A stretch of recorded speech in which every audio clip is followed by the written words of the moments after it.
Hello friends, welcome to नौकरी plus academy. जैसा कि आपको पता है कि हम यहाँ CHSL 2024 के लिए प्रैक्टिस सीरीज चला रहे हैं, जिसके तहत CHSL 2023 के पेपर के GK GS के पोर्शन को 1 बाय 1 डिस्कस कर रहे हैं। आज हमारा प्रैक्टिस सेट 4 है। इससे पहले हम 3 प्रैक्टिस सेट कर चुके हैं। अगर आपने वो अभी तक नहीं देखे हैं तो जाकर आप उन्हें देख लें, वो हमारे चैनल पर उपलब्ध हैं। हमारी क्लास उन सभी बच्चों के लिए है जो जिन्होंने थ्योरी पढ़ी है या फिर थ्योरी ना पढ़ी है। जिसने थ्योरी पढ़ी है उसको यहाँ पे बहुत अच्छा खासा रिवीजन होगा। जिसने थ्योरी नहीं पढ़ी है उसको यहाँ पे बहुत कुछ सीखने को मिलेगा। तो स्टार्ट करते हैं। क्वेश्चन नंबर फर्स्ट, भारत में कौन सी पंचवर्षीय योजना हैरोल्ड डोमर मॉडल पर आधारित थी?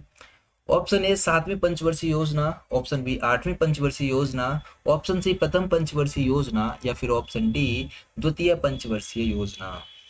तो इसका सही जवाब है प्रथम पंचवर्षीय योजना। हैरोल्ड डोमर मॉडल पर आधारित है प्रथम पंचवर्षीय योजना। आइए देखते हैं 7वीं पंचवर्षीय योजना के बारे में। 7वीं पंचवर्षीय योजना को डॉक्टर चक्रवर्ती ने तैयार किया था और 8वीं पंचवर्षीय योजना जॉन डब्ल्यू मुलर मॉडल पर आधारित थी। 8वीं पंचवर्षीय योजना और इसको डॉक्टर मनमोहन सिंह ने तैयार किया था।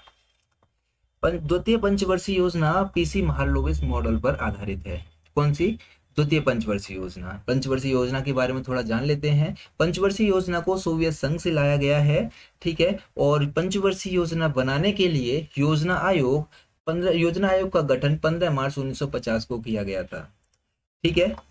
योजना आयोग को ही सुपर कैबिनेट भी कहते हैं। ये भी आपको याद रखना है, क्वेश्चन एग्जाम में आता है कि योजना आयोग को क्या कहा जाता है। अब तक हमारे भारत में 12 पंचवर्षीय योजना बन चुकी हैं, लेकिन अब पंचवर्षीय योजना नहीं बनती है हमारे भारत में। पहली पंचवर्षीय योजना 1951 से 1956 तक बनी थी, पहली पंचवर्षीय योजना। और अंतिम पंचवर्षीय योजना को आपको याद रखना है, जो 12वीं पंचवर्षीय योजना थी, वो 2012 से 2017 तक बनी थी।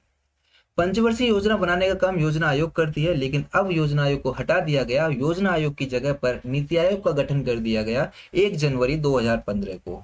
नीति आयोग सरकार के लिए एक थिंक टैंक का काम करती है। आगे चलते हैं। क्वेश्चन नंबर 2, निम्नलिखित में से कौन सा म्यांमार का सबसे बड़ा जातीय समूह है? विच of the following ethnic groups is the largest in Myanmar? Option A करेन, option B बामर, option C Rohingya या फिर ऑप्शन डी शान। तो इसका सही जवाब है बामर। सबसे ज्यादा म्यांमार में बामर लोग रहते हैं, ठीक है। म्यांमार के बारे में बात करेंगे। म्यांमार में बामर लगभग 68% रहते हैं। आपको पता है कि म्यांमार पहले भारत का ही हिस्सा था, लेकिन उसे 1935 में ये भारत से अलग हो गया और म्यांमार को ही हम बर्मा के नाम से जानते थे पहले, ठीक है। आगे चलते हैं।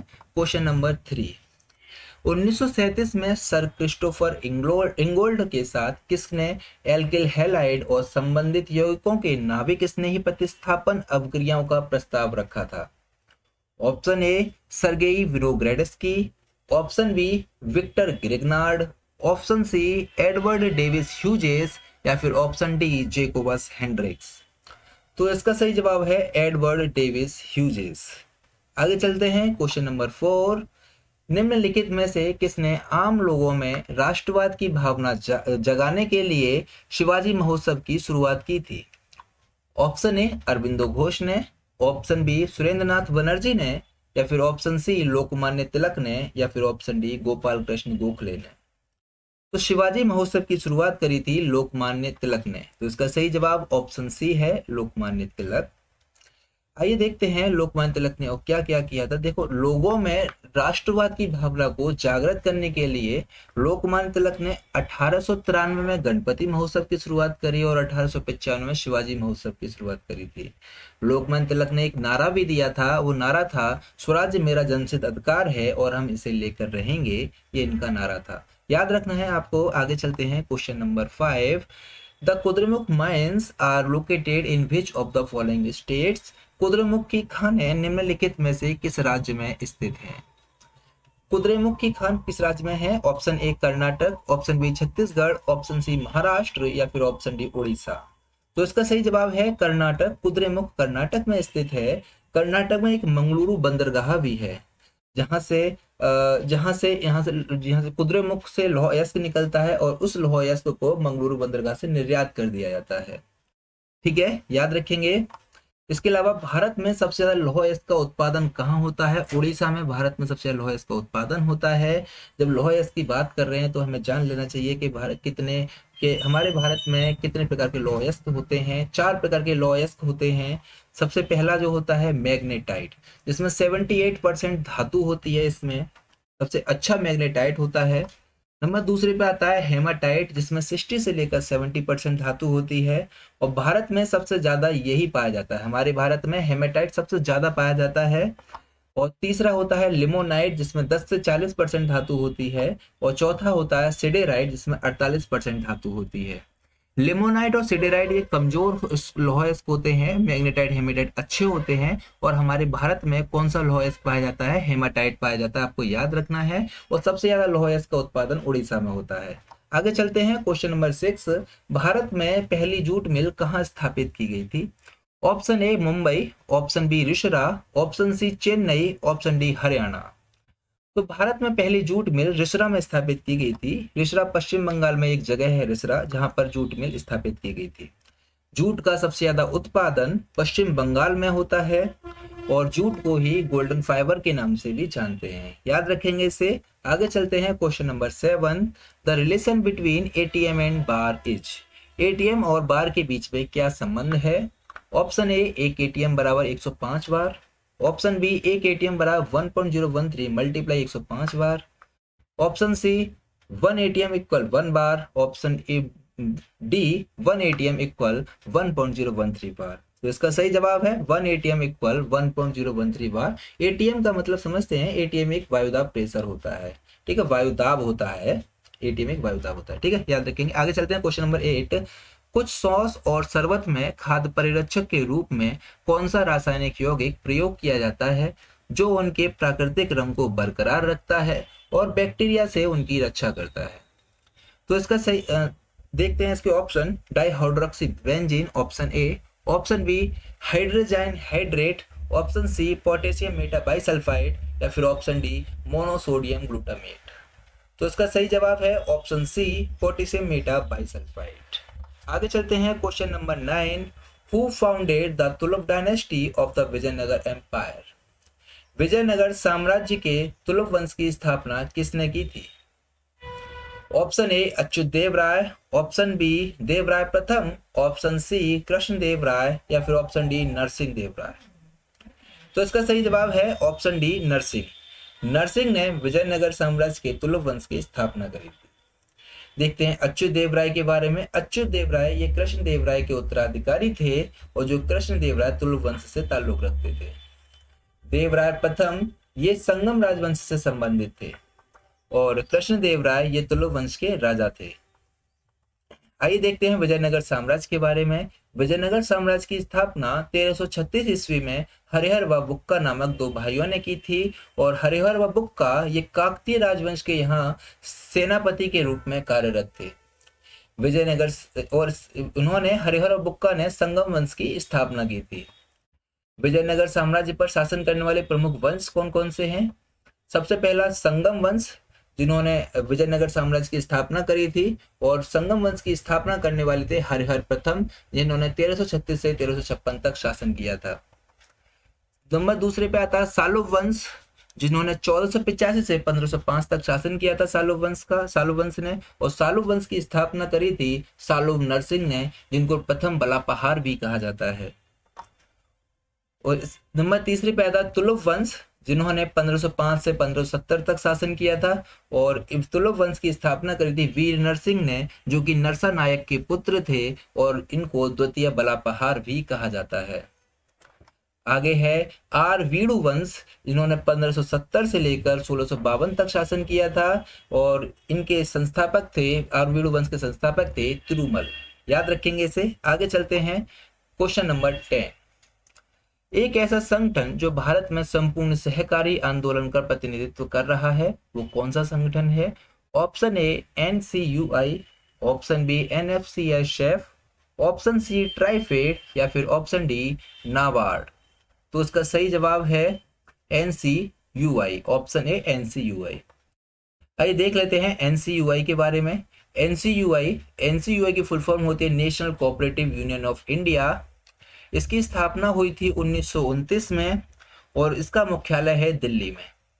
इसका काम होता है भारत में संपूर्ण सहकारी आंदोलन का प्रतिनिधित्व करना।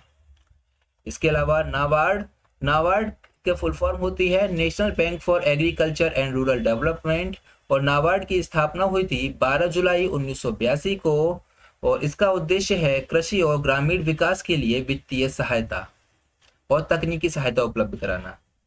आगे चलते हैं NFCSF। NFCSF का फुल फॉर्म है national federation of cooperative sugar factories. ये भारत में सहकारी चीनी कारखानों के हितों का प्रतिनिधित्व करता है। और नंबर चौथे पे आता है ट्राइफेड। इसका फुल फॉर्म होता है tribal cooperative marketing development federation of India. ये उत्पादों के मार्केटिंग के माध्यम से आदिवासी समुदायों के सामाजिक आर्थिक विकास की दिशाओं में काम करता है। आगे चलते हैं, क्वेश्चन नंबर 11 है 1987 में नाबार्ड द्वारा किसके साथ एक एक्शन रिसर्च प्रोग्राम शुरू किया गया था, जिसके आधार पर 500 स्वयं सहायता समूह SHGS को बैंकों से जोड़ने के लिए एक पायलट प्रोजेक्ट लॉन्च किया गया था। Option a Mirada, option b IREDA, option c AMFI या फिर ऑप्शन डी PFRDA। तो इसका सही जवाब है ऑप्शन ए मिराडा। आगे चलते हैं, question number 12। The traditional singing of Nat is associated with dance. पारंपरिक गायन नट का संबंध किस नृत्य से है? Option a Kathak, option b Manipuri, option c Odissi, option d Chhau. तो नट का संबंध है मणिपुरी नृत्य से, ऑप्शन बी इसका सही जवाब हो जाएगा। कथक एक शास्त्रीय नृत्य है जो कि उत्तर प्रदेश से रिलेट करता है।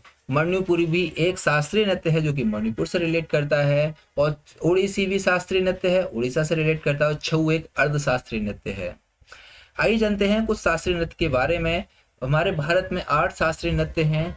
सबसे पहला कथक जो कि उत्तर प्रदेश से रिलेट है, मणिपुरी मणिपुर से रिलेटेड है, सत्रिया असम से संबंधित है, ओडिसी ओडिशा से संबंधित है, कुचिपुड़ी आंध्र प्रदेश से, और मोहिनीअट्टम केरल से, और कथकली केरल से, और भरतनाट्यम तमिलनाडु से।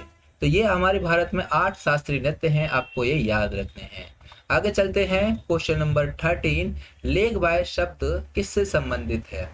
Option A cricket, option B hockey, option C badminton या फिर option D football. Leg bye का संबंध है क्रिकेट से, तो इसका सही जवाब क्या हो जाएगा? Option A cricket. आगे चलते हैं, क्वेश्चन नंबर 14।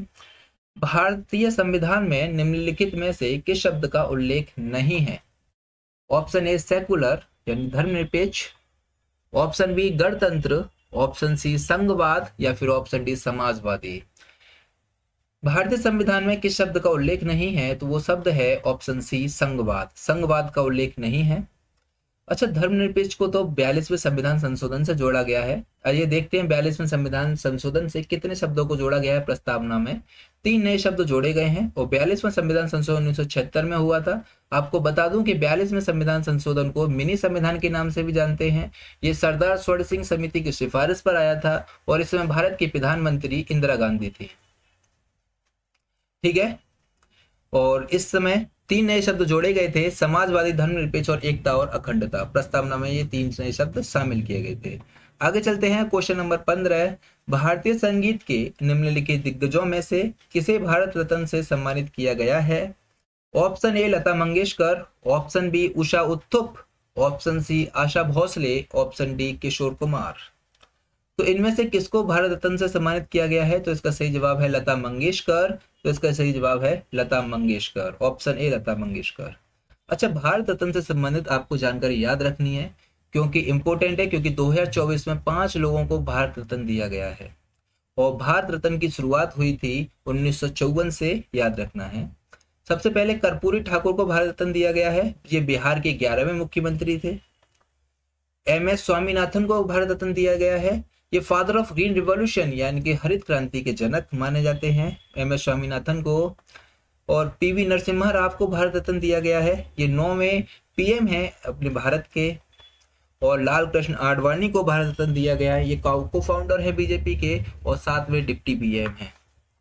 और चौधरी चरण सिंह को दिया गया है, ये 5वें PM हैं इंडिया के। इन 5 लोगों को भारत रत्न दिया गया है। अच्छा, इसके अलावा और भी चीज समझ लेते हैं। भारत रत्न प्रथम भारत रत्न पाने वाले व्यक्ति कौन कौन है? सर्वपल्ली राधाकृष्णन, सीवी रमन और सी राजगोपालाचारी, ये हैं प्रथम भारत रत्न पाने वाले व्यक्ति। मरणोपरांत पाने वाले पहले व्यक्ति कौन है?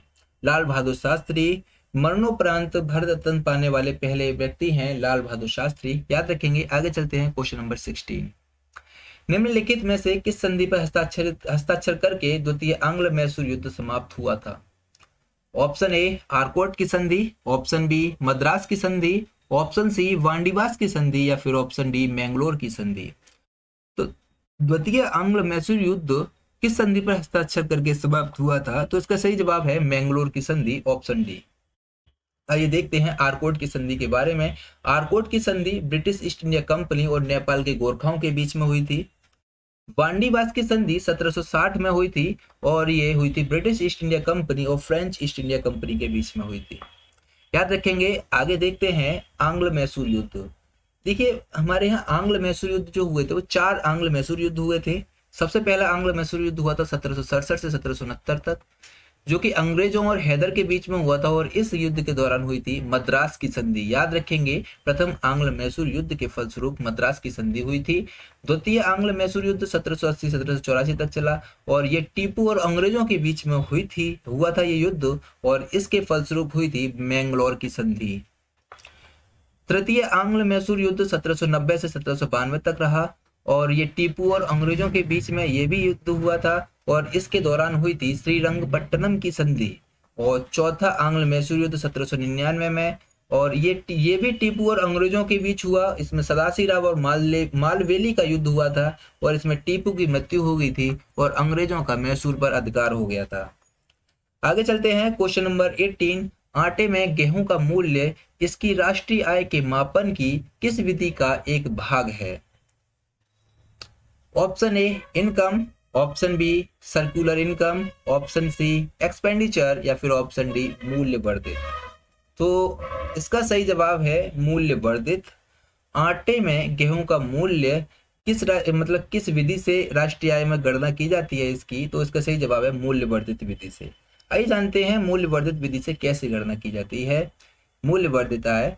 जैसे कि आपके पास कोई मक्का है, आपके पास 100 केजी मक्का है और आपने उसे 20 रुपए किलो के हिसाब से बेचा, तो आपने उसे 2000 रुपए के लिए बेचा, 2000 रुपए में बेचा उसे, तो राष्ट्रीय आय में इन 2000 रुपए को शामिल कर लिया जाएगा। ठीक है। अब मक्का से बना आपका आटा भी, जब मक्का 100 किलो हुआ तो आटा भी 100 किलो ही बनेगा और आपने आटे को बेचा 25 रुपए किलो के हिसाब से और वो 2500 रुपए का बिक गया।